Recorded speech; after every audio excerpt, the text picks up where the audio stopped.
Hi, welcome back to Madhu recipes. ಹೇಗಿದ್ದೀರಾ ಎಲ್ಲರೂ? ನಮಸ್ಕಾರ ಎಲ್ರಿಗೂ. ಇವತ್ತಿನ ರೆಸಿಪಿ ಬಂದು ಬ್ರೇಕ್ಫಾಸ್ಟ್ ರೆಸಿಪಿ. ತುಂಬ ಈಸಿಯಾಗಿ ಮಾಡ್ಕೋಬೋದು, ಯಾರು ಬೇಕಾದರೂ ಆರಾಮಾಗಿ ಮಾಡ್ಕೋಬೋದು. ಸೊ ಬನ್ನಿ ರೆಸಿಪಿ ಸ್ಟಾರ್ಟ್ ಮಾಡೋಣ. ನಾನಿಲ್ಲಿ ಕ್ಯಾರೆಟ್ ತುರಿದಿಟ್ಕೊಂಡಿದ್ದೀನಿ, ಮತ್ತು ನೂಕೋಲು ಅಂತ ಬರುತ್ತಲ್ಲ ಅದನ್ನು ಸ್ವಲ್ಪ ತುರಿದಿಟ್ಟಿದ್ದೀನಿ. ಸ್ವಲ್ಪ ಕೊತ್ತಂಬರಿ ಸೊಪ್ಪು ಮತ್ತು ಕರಿಬೇವು, ಈರುಳ್ಳಿ ಮತ್ತು ಒಣಮೆಣ್ಸಿನ್ಕಾಯಿ, ಸ್ವಲ್ಪ ಜೀರಿಗೆ, ಸ್ವಲ್ಪ ಉಪ್ಪು ಇಷ್ಟು ಹಾಕಿ ಮಿಕ್ಸ್ ಮಾಡ್ಕೊತಾ ಇದ್ದೀನಿ. ತುಂಬ ಹೆಲ್ದಿ ಬ್ರೇಕ್ಫಾಸ್ಟ್ ಅಂತಲೇ ಹೇಳ್ಬೋದು. ಕಷ್ಟ ಏನಾಗೋದಿಲ್ಲ, ಆರಾಮಾಗಿ ಮಾಡ್ಕೋಬೋದು. ಬೆಳಗ್ಗೆನೇ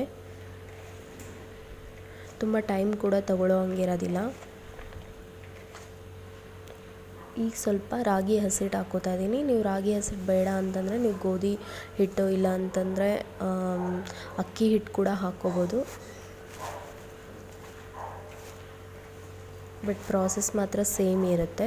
ತುಂಬ ಟೇಸ್ಟಿಯಾಗಿರುತ್ತೆ. ಬೆಳಗಿನ ಬ್ರೇಕ್ಫಾಸ್ಟ್ಗೆ ತುಂಬ ಈಸಿಯಾಗಿ ಆಗೋಗುತ್ತೆ, ಟೈಮ್ ಏನು ಹಿಡಿಯಲ್ಲ. ನೋಡಿ, ಈ ಥರ ನೀಟಾಗಿ ಮಿಕ್ಸ್ ಮಾಡ್ಕೊಬೇಕು. ಇವಾಗ ಸ್ವಲ್ಪ ಹೆಂಚು ಮೇಲೆ ಸ್ವಲ್ಪ ಕಾದಿದೆಯಾ ಅಂತ ಹೇಳ್ಬಿಟ್ಟು ಸ್ವಲ್ಪ ನೀರು ಹಾಕ್ಕೊಂಡು ಈಗ ಅಗಲ ತಟ್ಕೋತಾ ಇದ್ದೀನಿ, ರೊಟ್ಟಿ ಥರ.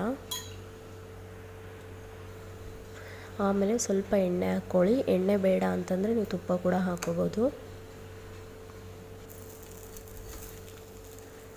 ನೀಟಾಗಿ ಎರಡೂ ಕಡೆ ಫ್ರೈ ಮಾಡ್ಕೊಳ್ಳಿ, ಎರಡೂ ಕಡೆ ಬೇಯಿಸ್ಕೋಬೇಕು.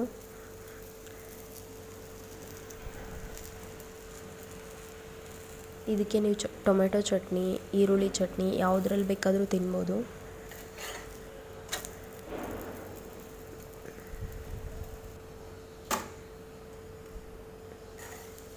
ಥರ ತೆಳ್ಳಗೆ ಮಾಡಿಕೊಂಡ್ರೆ ತಿನ್ನೋಕ್ಕೆ ಚೆನ್ನಾಗಿರುತ್ತೆ. ನೀವು ಒಂದ್ಸರಿ ಟ್ರೈ ಮಾಡಿ ಹೇಳಿ ಹೇಗೆ ಬಂತು ಅಂತ ಹೇಳಿ. ಇಷ್ಟೇ. ವಿಡಿಯೋ ಇಷ್ಟ ಆದರೆ ಲೈಕ್ ಮಾಡಿ, ಶೇರ್ ಮಾಡಿ, ಮತ್ತು ಚಾನಲ್ನ ಸಬ್ಸ್ಕ್ರೈಬ್ ಮಾಡೋದನ್ನು ಮರಿಬೇಡಿ. Thank you for watching.